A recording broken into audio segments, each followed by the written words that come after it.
nos afecta el pH también. Entonces, en esta gráfica muestra así muy concisamente las transformaciones que pasan con los compuestos de azufre tanto en la columna de agua como en los sedimentos. Entonces, como pueden ustedes ver, si tenemos entrada de sulfuro, de ácido sulfídrico, vamos a tener oxidación a sulfuro sólido, pero también vamos a tener emisión porque recuerden que el ácido sulfídrico es un gas disuelto en agua en este caso, que es el que nos da ese olor a huevo podrido. Entonces, va a haber cierta pérdida de ácido sulfídrico, pero también va a haber transformación en términos de oxidación, tanto a azufre 0 como a sulfato, que es azufre 6. Entonces, estos procesos van a pasar en la columna de agua con oxidación, pero también va a haber transporte de estos compuestos al sedimento. Y ahí, pues también van a existir otras transformaciones, la misma reacción, pero también va a haber plant uptake. Entonces, las plantas van a absorber el sulfato como un nutriente. Ahora, hay transporte hacia abajo en el humedal, en el sedimento, pero también siempre hay un transporte hacia arriba, ¿right? De la parte más profunda a la parte menos profunda del sedimento. Hay que recordar, si no se ha mencionado, que en este tipo de humedal, que en este caso es de free flow, de flujo libre, la columna de agua va a ser más aeróbica que el sedimento. Y al mismo tiempo, la primera parte del sedimento, la que está en contacto con la columna de agua, toda esta parte va a ser más aeróbica que la parte profunda, que tiene menos circulación de agua, menos aporte de oxígeno. Entonces, esta parte va a ser más anaeróbica. Además, recuerden, las raíces están inyectando oxígeno al sedimento. Y bueno, las raíces llegan a cierta profundidad. Después de esa profundidad ya va a ser todavía más anaeróbico. Ahora, las transformaciones entonces van a ocurrir tanto por reacciones aeróbicas, anaeróbicas y sobre todo biológicas. Entonces, hay bacterias que van a estar también haciendo transformaciones, van a estar asimilando el azufre y convirtiéndolo en azufre orgánico como parte de las proteínas, enzimas. Y bueno, la misma decomposición de las plantas, algas, bacterias, pues también nos va a regresar el azufre. Entonces, son estos ciclos que están pasando todo el tiempo, ¿sí? Entonces, básicamente las formas principales de azufre en el sedimento bueno, en la columna del agua, de la humedad, van a ser sulfuro, azufre sólido y sulfatos.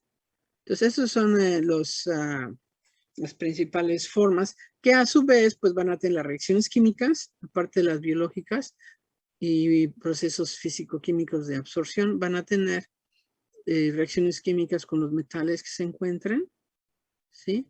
Y calcio y magnesio en el caso de sulfatos. Tanto estos sulfatos como estos sulfuros precipitan, son sólidos en estos pHs. Entonces, esa va a ser una fuente de pérdida de azufre, de lo que llaman sequestration. ¿Cómo se dice? Bueno, así se secuestra el azufre y se queda ahí mineralizado en el sedimento. Tanto precipitación de sulfuros metálicos como sulfatos de calcio y magnesio. ¿Sí? Entonces, ese es el principal ciclo. Hay otra gráfica aquí, que representa más o menos los mismos procesos. Un poquito más animada la gráfica. Entonces, y va más allá del wetland, ¿no? En todo el ecosistema, cómo se procesa esto. Y noten de que hay fuentes naturales y artificiales de azufre. Entonces, ustedes tenemos SO2 y con el agua atmosférica tenemos la lluvia ácida. Entonces, tenemos ácido sulfúrico, ácido sulfuroso, que van a llegar a las corrientes de agua. Entonces vamos a tener esos sulfatos también, productos también de la agricultura. Y la fuente importante que mencionaba es en los lechados de las minas. Van a ver mucho ácido sulfídrico, pHs altos y bueno, tenemos al final sulfatos y sulfuros entrando a los cuerpos de agua. Puede ser un wetland, puede ser un lago, un río, lo que sea, la biogeoquímica es la misma, ¿sí?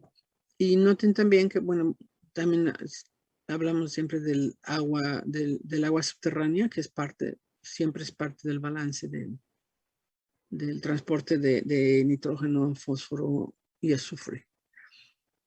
Y bueno, ya estando en esto que podría ser un lago, podría ser un wetland, pues los procesos que ya indiqué en la transparencia anterior, ¿sí? Precipitación de sulfuros, por ejemplo. Aquí también está añadiendo el fósforo, que vamos a ver ahorita con más detalle. Y bueno, obviamente todo esto siempre está relacionado con el nitrógeno. Siempre es una mezcla de estos nutrientes y las bacterias, las reacciones químicas y procesos físico-químicos de absorción.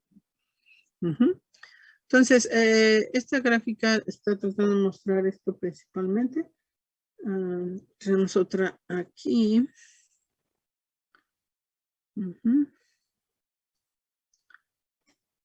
Entonces, la relación entre el pH y la forma en la que ustedes tienen el sulfuro o el ácido sulfídrico. Entonces, obviamente, a pHs bajos tienen más la forma ácida y a pH altos en la fórmula básica. Entonces, como podrían ver acá, pues el pKa es como de 7 aquí, 13. Esta es la forma que se puede evaporar como gas. Pero bueno, entonces como pueden ver, eso pasa solo si el pH es bastante ácido, se contiene más proporción de este compuesto. Pero a pHs neutros todavía es suficiente proporción del ácido sulfídrico, que es lo que nos va a dar ese olor característico a las aguas residuales que huelen mal. Es el ácido sulfídrico lo que nos está dando ese olor, porque a este pH todavía se puede evaporar. Estas formas como están iónicas, obviamente, estas no se están gasificando, pero bueno, hay transformaciones ahí. Entonces, cuando hablamos de wetlands que podemos mantenerlos aeróbicos o anaeróbicos, pues nos va a estar afectando este compuesto porque pues lo vamos a estar transformando a sulfatos. Entonces, vamos a tener aquí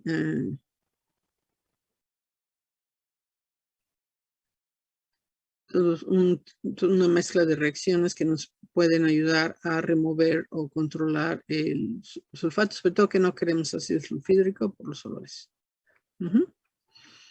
Entonces aquí, esta gráfica es simple, nada más muestra los principios metabólicos de las bacterias.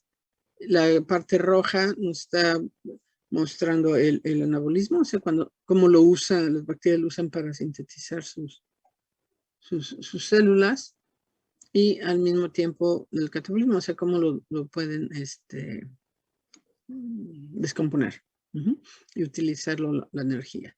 Entonces, tenemos la materia orgánica, carbono, oxígeno, con nitrógeno, y cómo las bacterias van a usar el sulfato o el azufre elemental. Y el subproducto es el ácido sulfídrico. Entonces están usando esto como un oxidante, como en lugar de oxígeno. Entonces este es lo que llaman el electron acceptor, la que acepta electrones para su metabolismo. Esto ya es más descripción tipo de las bacterias. Yo no soy un experto en las bacterias, pero si se pone a trabajar de manera seria en remoción de sulfato, probablemente porque están trabajando con agua industrial, entonces es donde tienen que poner más atención a qué tipo de bacterias quieren en la humedad o cómo se van a formar, etc. No voy a entrar mucho en detalle con esto. Entonces, en esta gráfica nos muestra que podemos usar fuentes externas de carbono para intensificar la remoción de azufre. Porque como mostré en la transparencia previa, bueno, vamos a necesitar utilizar el carbono orgánico como nutriente, al igual que el nitrato. Y esto es lo que nos va a estar dando la aportación de oxidantes, que van a su vez van a transformar el azufre. Entonces, estos oxidantes nos van a permitir transformar el sulfuro a sulfatos, que como ya mencionamos, es asimilado por las plantas y bacterias. Entonces, este mismo sulfato funciona como oxidante, ¿sí? Para oxidar la materia orgánica presente en el humedal, en las plantas, en los residuos, en los detritos, la oxida a CO2. Pero en su proceso, bueno, estamos formando el sulfuro. Hay otras reacciones de oxidación. En este caso, el hierro se reduce, aporta electrones y entonces podemos reducir el azufre, perdón, oxidar el azufre aquí. Entonces, como pueden ver en esta gráfica, las transformaciones, oxidación y reducción de azufre están ligadas a las oxidación y reducción de nitrógeno y de algunos metales pesados, incluyendo el fierro. Recuerden también que aquí va a haber unas reacciones entre este y el fierro para precipitarlo y otros metales. Entonces, esto es un buen ejemplo de un ciclo bioquímico donde ahí están siempre están ligadas las reacciones de todos los compuestos. Es difícil analizar un solo ciclo sin interaccionar con otros ciclos, en este caso los del nitrógeno, por ejemplo. Y bueno, siempre queremos, estamos transformando la materia orgánica, ¿verdad? Ya sea que se oxide o que se vaya a metalogénesis. En este caso, con estas bacterias, este ciclo nos está oxidando el azufre. ¿Ok? Y el mensaje aquí, bueno, es que la fuente de carbono es muy importante para estos ciclos. Todo esto se transforma o no pasa si no hay suficiente carbono. Esta ya es emisión de metales y es otra cosa. Entonces, voy a poner una gráfica de fósforo para que vean más o menos cómo se transforma. ¿Cuál pongo primero? Déjenme ver. Estos son procesos que pasan para el fósforo. Tenemos otro ciclo importante, en este caso es el fósforo.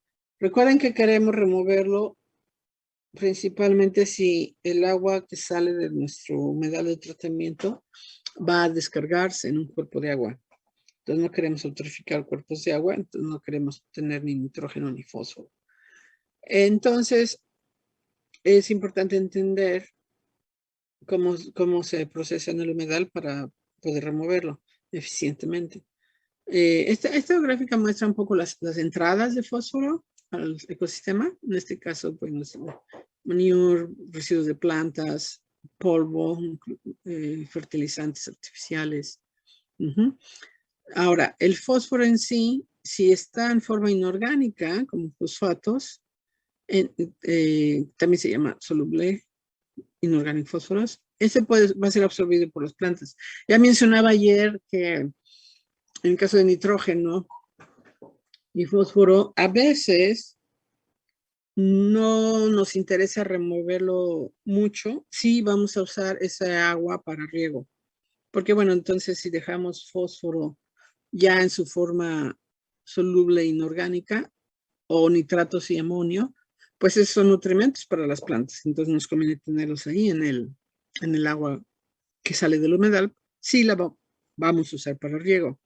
Repito, si se va a descargar al ecosistema, entonces no queremos estar eutroficando cuerpos de agua. Entonces ahí sí nos diseñamos el humedal para remover fósforo y nitrógeno. Entonces, hay muchos procesos que pasan cuando ya el fósforo está en el sedimento, en el humedal, o en el substrato, en un caso de un humedal subsuperficial. Entonces tenemos, por ejemplo, la inmovilización, entonces, es porque se convierte en fósforo orgánico, como parte de la biomasa de las bacterias, de las plantas, en los humus. Ahora, este fósforo orgánico se puede convertir por mineralización vía bacterias, el metabolismo de las bacterias, el residuo es el fosfato, que es soluble, obviamente. Entonces, fósforo orgánico va a estar más en el sedimento, adherido a las partículas. El fósforo va a estar aquí soluble. Ahora, tenemos precipitación, semejante un poco al sulfuro, al azufre con metales o sulfatos con calcio y magnesio. Tenemos aquí, va a haber precipitación de compuestos, aquí nada más dice P, pero bueno, se refiere a fosfatos. Fosfatos de calcio, magnesio, manganeso, y otros inorgánicos, formas de inorgánicos fósforos. Y hay procesos físico-químicos de absorción y desorpción. Este es importante, este proceso es importante, podemos jugar mucho con él, porque dependiendo el sustrato que escojamos para nuestros humedales, se puede hacer más eficiente o menos eficiente estos procesos de absorción. Si queremos secuestrar el fosfato o el fósforo en el sustrato, por ejemplo, en un humedal de flujo subsuperficial, es conveniente utilizar rocas grava que sea rica en calcio, que sea rica en hierro. Podemos usar rocas muy calizas o podríamos utilizar, por ejemplo, el tesontle, que tiene mucho fierro. Eso ayuda a absorber y absorber el fósforo, ¿sí? Obviamente aquí, por ejemplo, menciona también aluminio, es importante, los carbonatos, todo esto tipo de material puede ser una variable en nuestro diseño para optimizar la absorción de fósforo. Ok. En el otro, tengo otra transparencia con respecto al fósforo ya un poquito más técnica de cómo se llaman. Es complicado, los ciclos de fósforo es un poco más complicado que nitrógeno y esto. Noten que a diferencia del ciclo de azufre o de nitrógeno, aquí no se pierde, no se puede perder fósforo para la atmósfera. En el nitrógeno lo podemos perder o desechar a través de la atmósfera si logramos denitrificación y lo podemos convertir a nitrógeno o óxidos nitroso. Entonces se puede volatilizar. Y de azufre ya vimos que podemos volatilizar el ácido sulfídrico, el H2S. Pero en fósforo no pasa, aunque tuviéramos condiciones muy reducidas para obtener el ácido fosfídrico, no se volatiliza. Entonces, esto hace un poquito más complicada la remoción de fósforo.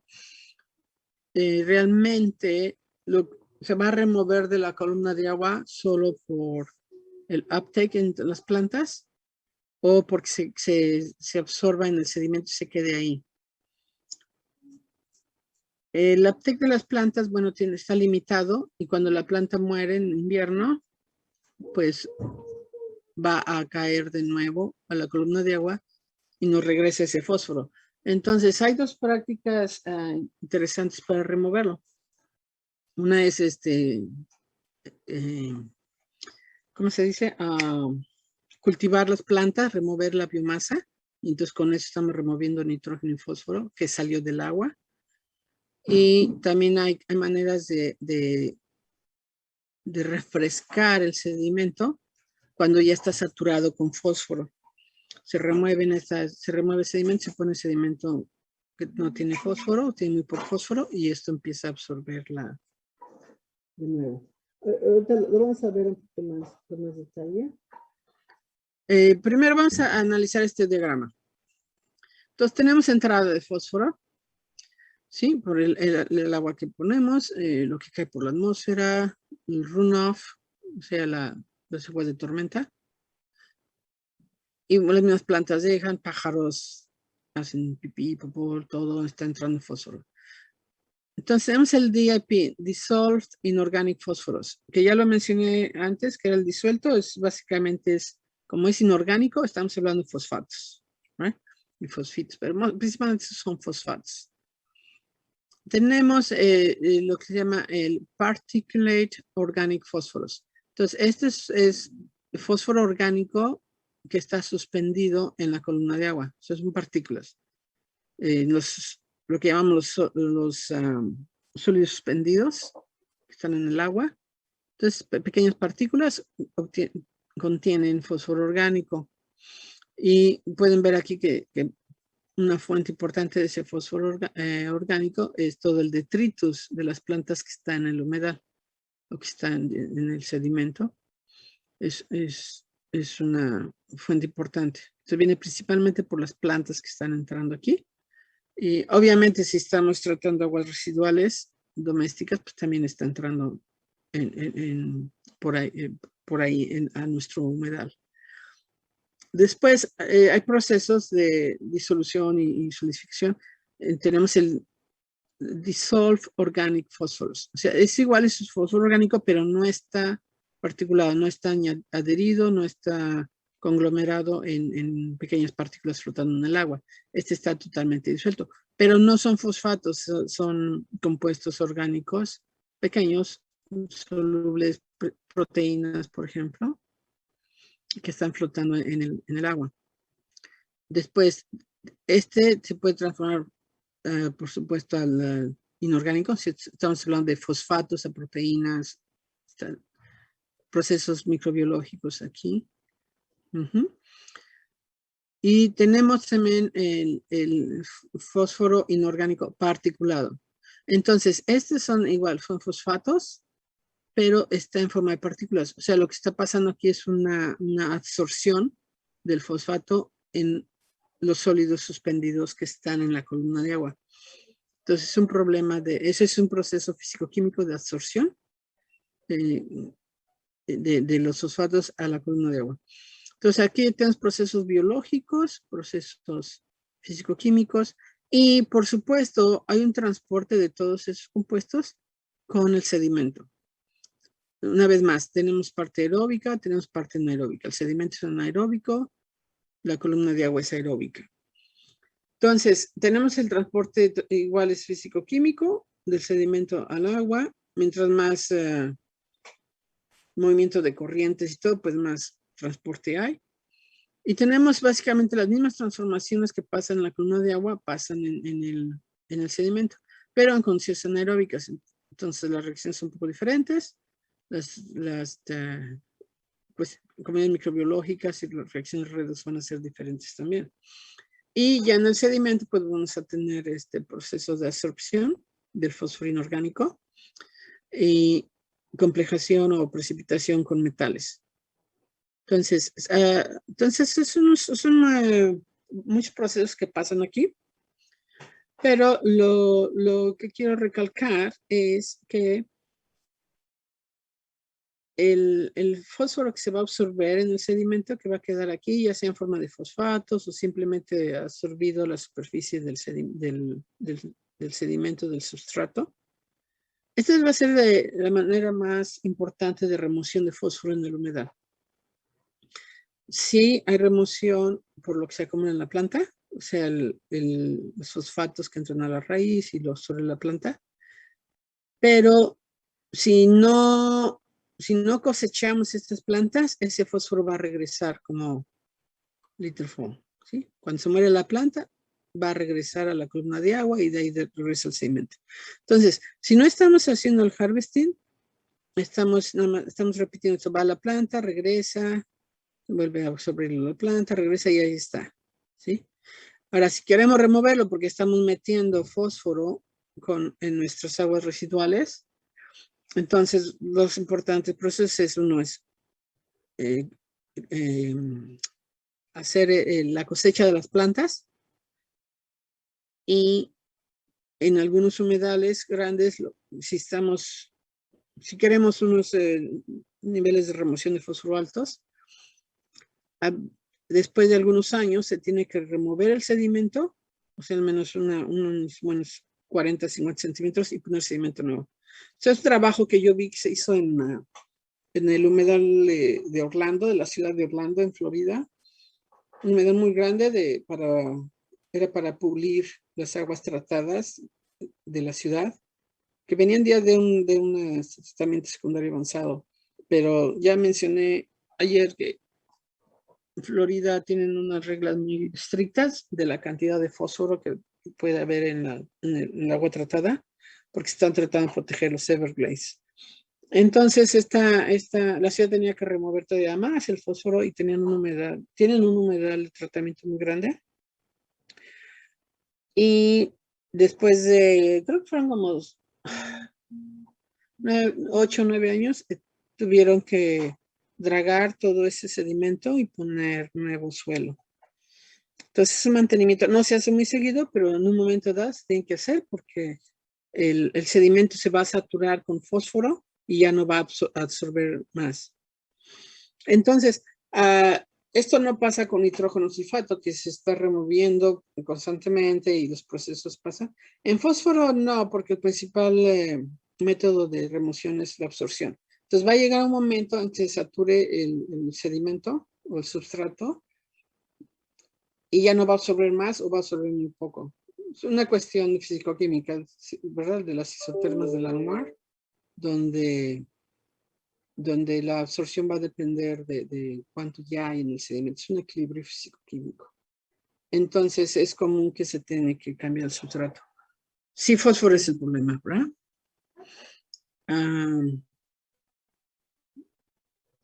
Pues Eliseo, creo que es todo lo que quiero comentar sobre azufre y fósforo. No sé si tengan, supongo que con las preguntas va a estar mejor. Muy bien, sí, yo creo que podemos abrir aquí de lo presentado para que los muchachos señalen algunas dudas o comenten, enriquecen lo aquí planteado. Ok, a ver, preguntas, muchachos.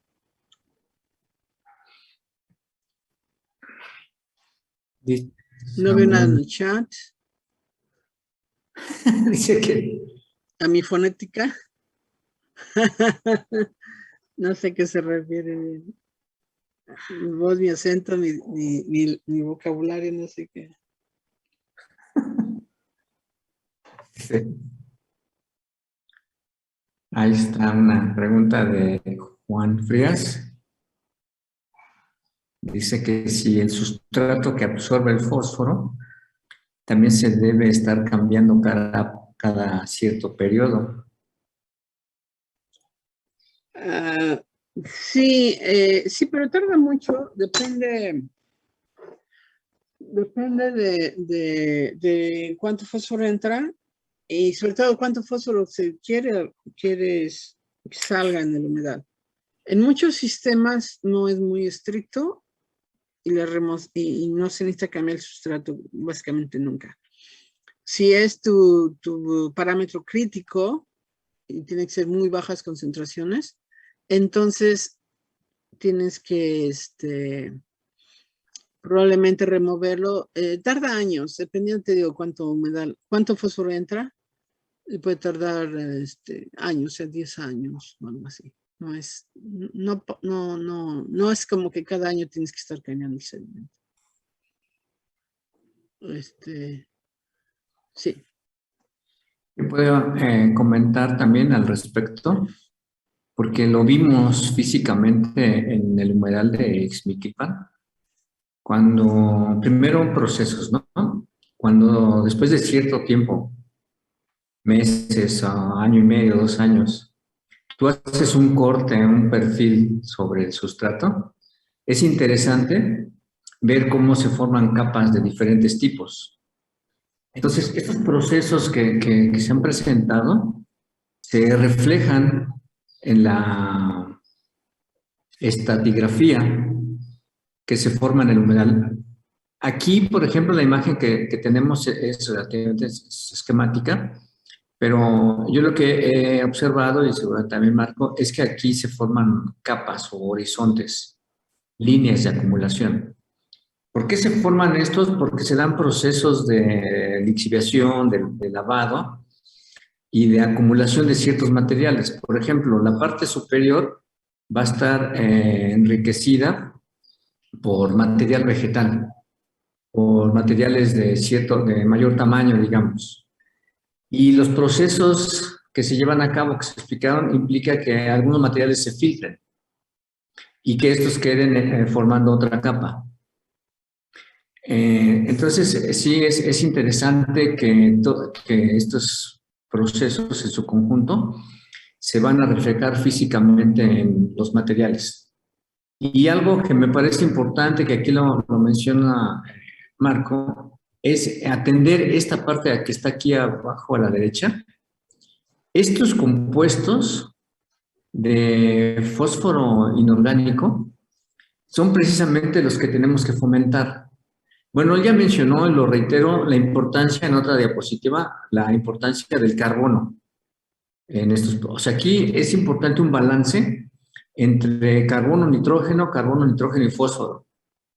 El manejo de este balance, el cuidado del balance de estos elementos es fundamental para lograr los objetivos de descontaminación. Y uno de ellos, como mencionó Marco, es la eliminación de compuestos de fósforo. Y en este caso específicamente ven ustedes que se forman complejos. El fierro, el aluminio y el calcio son cationes pesados. Y en el caso del fierro tiene diferentes formas de valencia. Entonces, esta capacidad junto con los óxidos, aquí lo mencionó y aquí no están en el diagrama, van a formar precisamente estos complejos que permiten retenerlo en el sistema. Entonces, recuerden, comentábamos por ahí al principio de la importancia de considerar el agua residual como un recurso. Y aquí ya también lo mencionó Marco, pues este recurso pues sería el fósforo, atrapado y procesado, ya puede servir como un mejorador de suelo. Entonces, sí sería Pregunta a Daniela Becerra de que algo muy concreto, Marco. Antes Eren de la Rosa mencionó bueno, antes Karen y Juan Frías hasta lo de el cambio del sustrato. Pues sí hay que cambiarlo, no nada más por el fósforo o el azufre, sino también por la materia orgánica. Miren, los humedales no son la panacea. Uno de los principales problemas es que se tapan.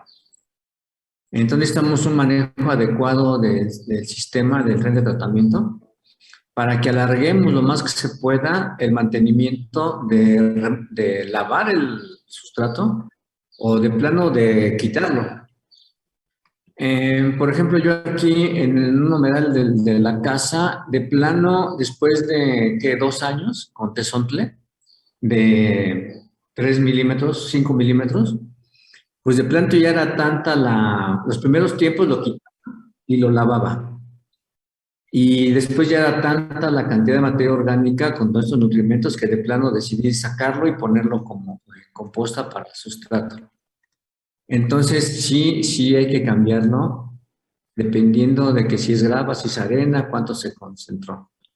No sé, Marcos, si quisieras tú comentar también. Y hay otros comentarios sobre Florida y... Sí, bueno, preguntaban por qué es importante o por qué se tuvo que dar mantenimiento al, ah, al humedal de Orlando. Entonces, va ligado con la otra pregunta de por qué son tan estrictos con los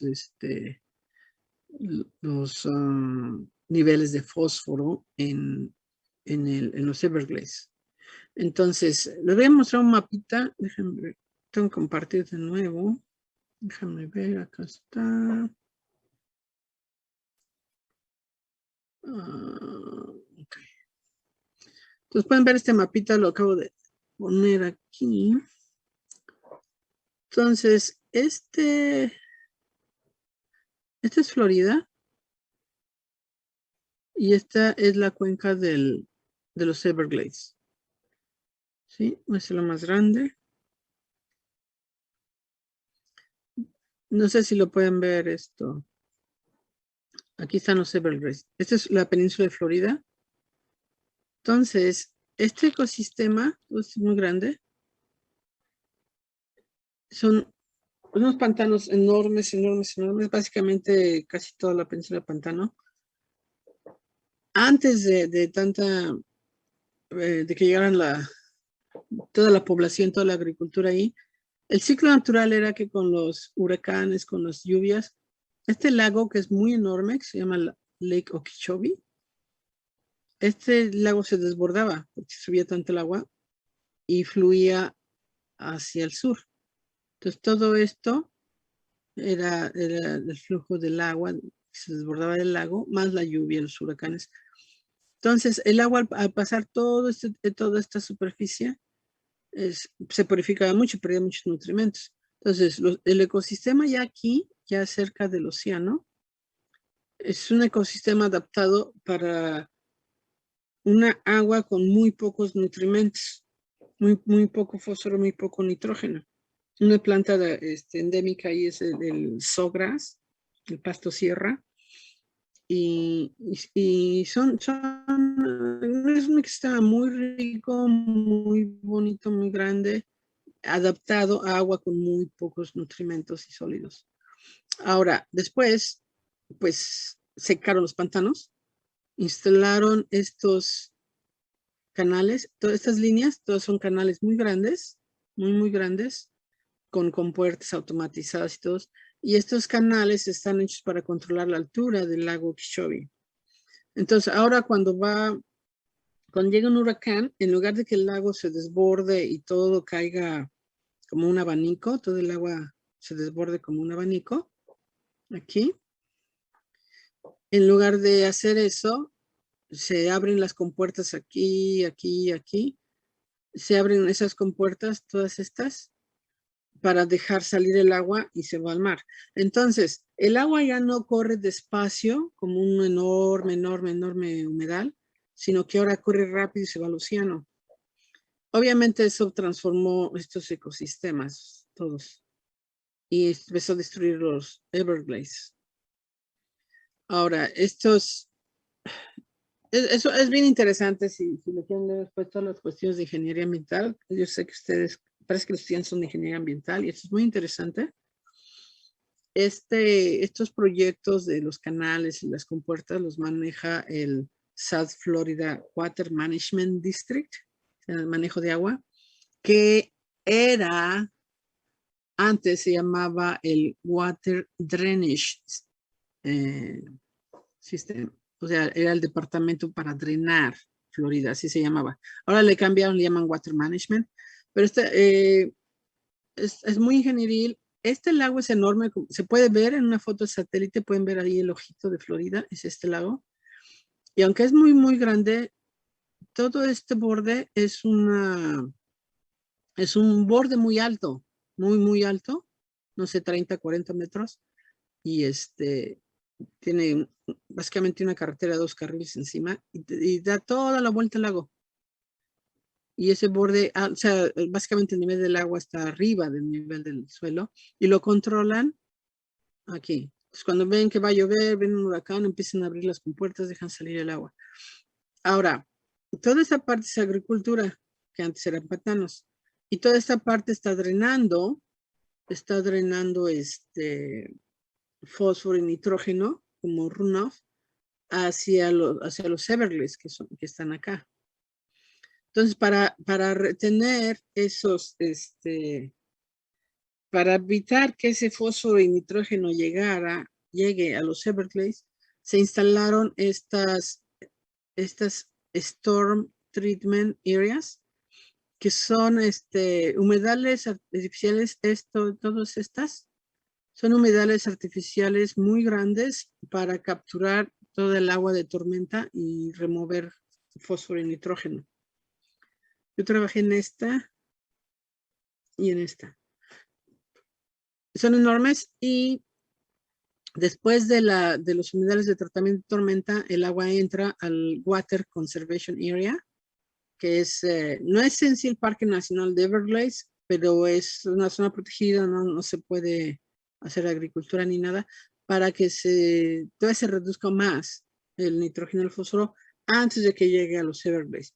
Porque si el problema es que cuando empezó a entrar agua con más fósforo y nitrógeno a los Everglades, todo el ecosistema cambió, porque entonces otras plantas más agresivas desplazaron a las plantas nativas, que las plantas nativas no estaban bien adaptadas para esos niveles de nutrimentos, y otras plantas pues bien felices llegaron y desplazaron.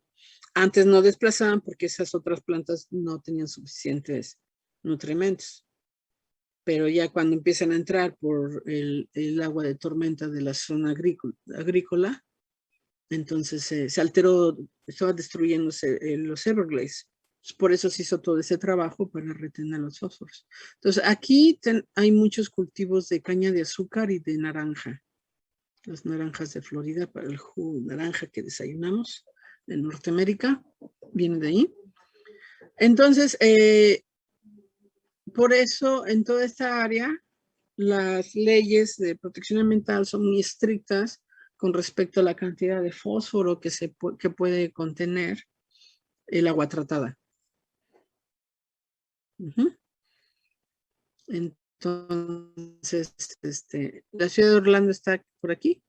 Entonces también pues está afectada por esas reglas tan altas. No sé si esto contesta la pregunta. Gracias. ¿Sí? ¿Hay otras preguntas?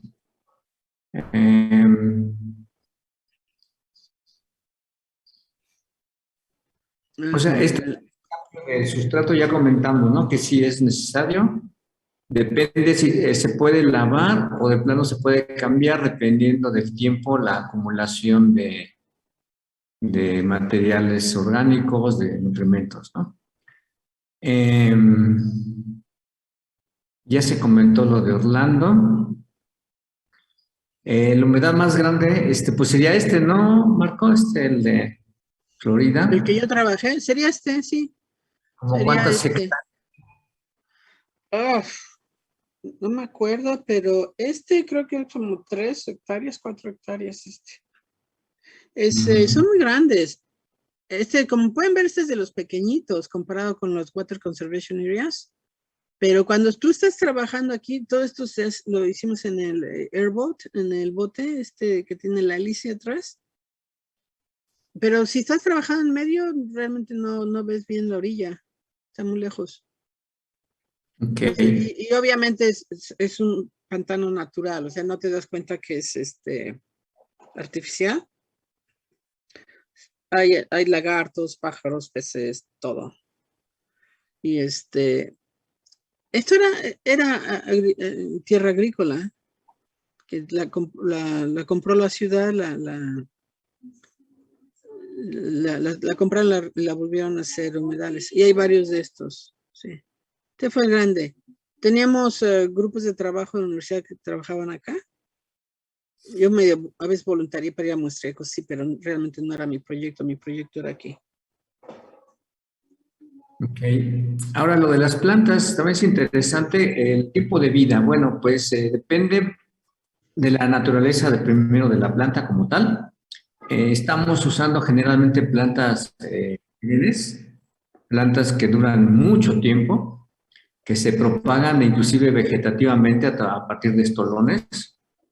Y entonces, digamos así, como que haya que cambiarlas porque ya cumplió un ciclo de vida, normalmente no tenemos esa situación, como si el maíz, por ejemplo, el trigo no es nuestro caso. Más bien, la segunda pregunta sí tiene que ver con la saturación del sustrato. Porque esta forma de crecimiento en la parte subterránea provoca que se tape el sistema. Y no nada más eso, sino que a la hora de manipularlo se pone muy difícil estarlo queriendo mover. Y efectivamente, una cosa sería cambiar la planta y otra cosa, como dijo Marco, sería cosecharla. Es decir, estar cortando la planta en la parte aérea y permitiendo que haya rebrotes. Entonces, esto depende del balance entre que no se te sature por debajo, pero que arriba tengas un crecimiento acelerado. Si ustedes tienen arriba una población de vegetales estable, eso está bien, pero lo ideal es que tengamos siempre crecimiento. Entonces, para eso hay que estar cosechando. En la medida que hay más crecimiento, se aceleran las reacciones, hay más capacidad de retención y transformación de contaminantes. No, Marco, no sé si quieres agregar algo. Sí, no, sí, básicamente lo que dice está, es lo correcto. Hay varias razones por las que puedes hacer el harvesting. La principal pues es remover eso y también para manejar los flujos, porque estamos hablando de los cortocircuitos hidráulicos, que a veces quedan áreas que no se mueve el agua y se pierde esa superficie de tratamiento. Entonces aquí, sobre todo si usas tule, que se amarra mucho, se hace muy compacto, entonces es conveniente cosechar la planta para también mantener los flujos de agua. Entonces, esa es otra razón para cosechar las plantas, ¿no? Para promover más la absorción de nutrientes, evitar el regreso de esos nutrientes al sedimento y la columna de agua y mantener los flujos hidráulicos también. Pero en sí, bueno, la planta es un ecosistema, no caducan, right? Nada más hay que estarlas renovando. Obviamente hay plantas que mueren, pero pues ya para entonces hay plantas nuevas. Las hijas ya están ahí. Sí. La de Perla Montserrat acerca de que entonces el fósforo inorgánico ayuda a absorber a los metales como fierro y aluminio. Sí, lo puedes ver así o lo puedes ver al revés. Puedes ver decir, oh, el fierro y el aluminio ayuda a absorber el fósforo. Depende de qué quieres remover, ¿no? En nuestro caso, lo veíamos al revés, decir, el fierro y el aluminio ayuda a remover el fósforo. De hecho, estamos trabajando en un proyecto donde era una chica de doctorado, estaba colectando el alum que se usa en las plantas de tratamiento de agua potable. Entonces estaba muy limpio. Entonces ese alum, que ya no lo desechaban esas plantas, se estaba poniendo en el humedal para promover la remoción de fósforo. Estaba estudiando a ver qué pasaba con eso. Pero bueno, supongo que si tienes metales pesados, que es lo que te interesa, obviamente el fósforo te va a ayudar a removerlos, pero quizá ahí serían más otros mecanismos más que el fósforo, porque no quieres estar poniendo fósforo en tu humedal, obviamente. Y al final de cuentas agua va a llegar al ecosistema, entonces no quieres estar poniendo fósforo. Quizá otros precipitadores o complejos serían mejor. Ok. Muy bien. ¿Alguna otra pregunta, algún otro comentario? Si no, miren, van a ser son 11:30 casi. Vamos a dedicar esta media hora. Vamos a dedicar esta media hora para el trabajo en equipo, en Trello. Vamos a ver, voy a tomar la pantalla, Marco, por favor. Y si me haces favor de permitir que yo la tome, ahí está. Entonces, vamos a ver cómo se está trabajando. Algunos, no sé, quisiera que me actualizaran. El equipo de Ríos tiene aparte un tablero, el comunitario también, y el de Lagos. Entonces, quiero, aquí está el de Lagos. Entonces, hoy fue nada más una probita, no veo. Bueno, sí veo que aquí estoy yo, que está Anayeli, creo que es Grisel, digo Grace, Isis, Montserrat Hernández.